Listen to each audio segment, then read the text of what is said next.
Bonjour, donc ici c'est une petite capsule où on va parler comment on peut approximer des fonctions de transfert. On va voir ça d'un point de vue physique, intuition physique. Des fois on peut simplifier un système pour réduire la complexité des équations. On va voir le point de vue des pôles de notre fonction de transfert. On va regarder un point de vue fréquentiel, donc le contenu, le gain en fonction de la fréquence quand on regarde une réponse sinusoïdale. Et on va regarder aussi pour une réponse temporelle, c'est quoi le point de vue de simplifier les choses pour tous ces différents points de vue-là quand on regarde nos équations différentielles. Puis on va finir par un exemple. Donc, premièrement, pour plusieurs raisons, surtout quand on essaie de concevoir un système, c'est plus facile si on est capable d'approximer notre système et de le simplifier. On peut plus facilement travailler avec et tirer des conclusions, concevoir un bon contrôleur ou bien rouler des simulations plus rapidement. Des fois, c'est un enjeu. Donc, il y a plein de raisons qui peuvent nous amener à essayer de simplifier nos équations. Par exemple, supposons que je veux modéliser une voiture avec sa suspension. Souvent, on regarde ça, puis la première intuition, c'est de dire, je vais modéliser ça comme ça, c'est la masse du véhicule. Ensuite, ça, c'est la suspension, puis ça, c'est la jante, masse de la jante. Mais ensuite, il y a le pneu qui a aussi une certaine compliance. On va modéliser ça par un autre ressort et la masse du pneu avant le contact avec la route.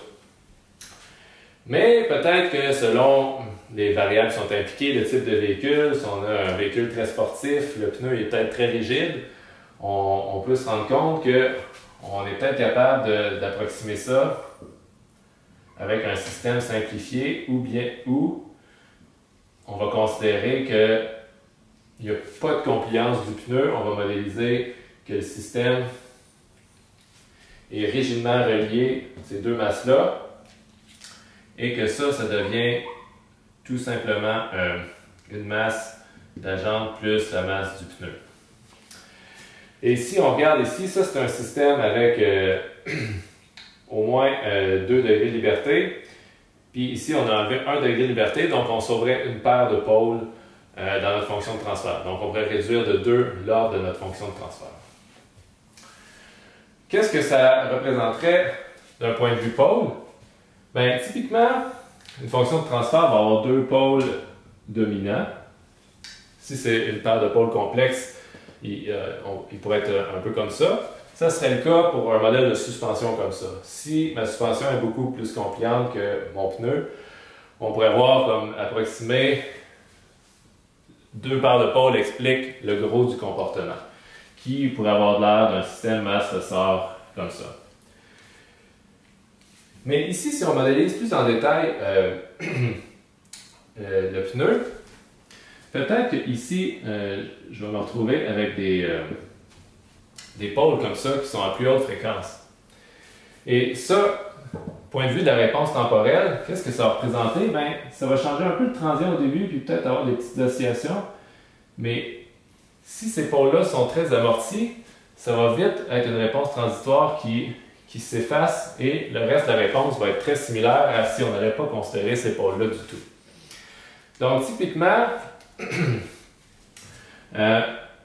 on va considérer que c'est à peu près, si j'ai des pôles dominants ici, ce qui est très à gauche comme haute pôle et qui est relativement amorti, c'est la zone de pôle qu'on peut négliger.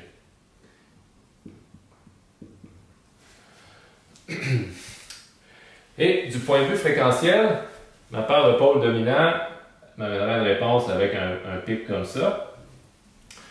Mais si j'ai des pôles à haute fréquence, c'est que peut-être ici, j'ai du contenu d'autres résonances à haute fréquence qui vont affecter un peu ma réponse. Mais on va voir que ça, souvent, ça n'a pas beaucoup d'influence sur la performance quand j'asservis le système avec un contrôleur et on peut le négliger. Qu'est-ce qui pourrait faire que même si mon pôle est pas mal plus à gauche, c'est pas négligeable, c'est si mon pôle il serait comme pas mal moins amorti. Ben, on pourrait se retrouver avec un système où j'ai des oscillations à haute fréquence qui se superposent par-dessus. Et ça, dans le domaine fréquentiel, ça voudrait dire que j'ai comme quelque chose à haute fréquence, mais qu'il y a une grande résonance ici, non amortie, on verrait quelque chose comme ça. Fait qu'il faut faire attention, c'est pas juste un pôle qui est pas mal plus à gauche. Normalement, on aime ça pour les approximer que ça ne représente pas quelque chose de sous-amorti. Donc, physiquement ici, si ma roue, ça entraîne une résonance qu'on voit dans ma fréquence, ben peut-être que cette approximation-là, il faudrait faire attention avant de la faire. Donc ça donne un point de vue un peu qualitatif. Quand vous avez des pôles qui sont rapides, plus dans cette zone-là, suramortie, on peut probablement les négliger puis faire une approximation en considérant juste les pôles principaux du système. On va faire un petit exemple concret pour vous montrer ce que ça donne. Pour un système où j'aurais deux pôles réels, donc on va prendre un système comme ça. Supposons que j'ai un pôle réel si lent, puis un pôle rapide pas mal plus loin. On va comparer la réponse de juste si j'aurais ce pôle-là versus si j'aurais juste ce pôle, si j'ai les deux pôles. Donc lui, je vais l'appeler... Des pôles réels, on peut les décrire par juste une constante de temps. Donc lui, ça va être une constante de temps TL pour lente. Puis L, on va dire c'est 1 sur T R pour rapide. Donc ici, ma fonction de transfert, je pourrais l'écrire comme dans mes parenthèses mes deux pôles réels. J'aurais ici taux lent S plus 1, taux rapide S plus 1. S comme ça.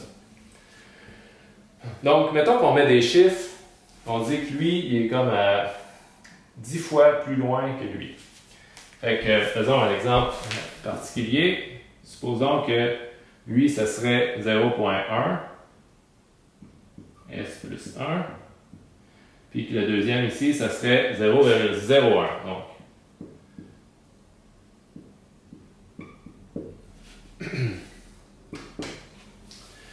Donc, ici, j'aurais en fréquence un pôle qui est 10 fois plus rapide que l'autre, un ordre de grandeur. Donc maintenant, ici, je vais réarranger ma fonction de transfert pour qu'on puisse voir un peu plus la contribution individuelle de chacun des pôles. Donc si je fais une expansion de fraction de ce système-là, je peux le réécrire comme la somme de deux choses.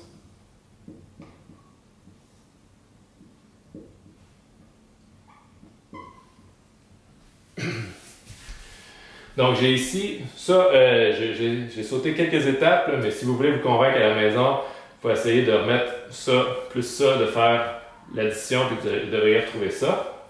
Et qu'est-ce qui est intéressant, c'est que maintenant, on peut séparer la réponse pour trouver la réponse totale de ces deux contributions-là individuelles. On verrait que ça, c'est une réponse de grande amplitude lente. Donc ici, j'aurais quelque chose comme ça. Je vais juste exagérer sa réponse lente pour les besoins d'illustration.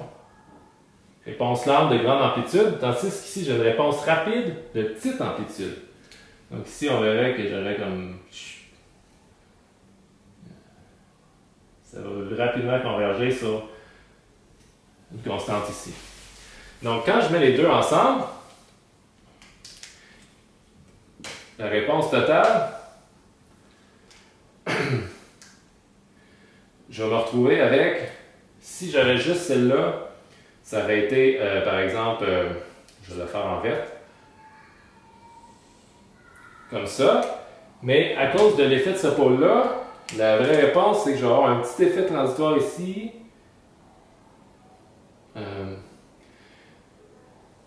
qui va rapidement s'estomper. Et on va aller rejoindre la réponse de si j'aurais juste complètement négligé ce pôle-là ici. Donc, souvent, si on n'a pas besoin de décrire parfaitement le transient, selon les besoins de quelle analyse on veut faire, on peut négliger une partie des pôles. Quantitativement, c'est quoi le chiffre à partir duquel je peux négliger des pôles? Ça dépend vraiment du contexte. En fait, dans un contexte d'asservissement, plus je veux pousser mon contrôleur dans des performances extrêmes, plus il va falloir que je considère le contenu à haute fréquence. Donc, c'est quelque chose qu'on va voir dans les prochaines capsules. Mais si je voudrais asservir ma suspension avec un actionneur, ben, si je veux que mon système soit très, très, très performant, ben, peut-être que même le contenu à haute fréquence, il faudrait que je le considère jusqu'à un certain point. Si mes spécifications demandent moins de performance, je peux probablement négliger des choses à haute fréquence. Donc, c'est vraiment le contexte qui va nous aider à savoir quand est-ce que je peux négliger ou pas quelque chose.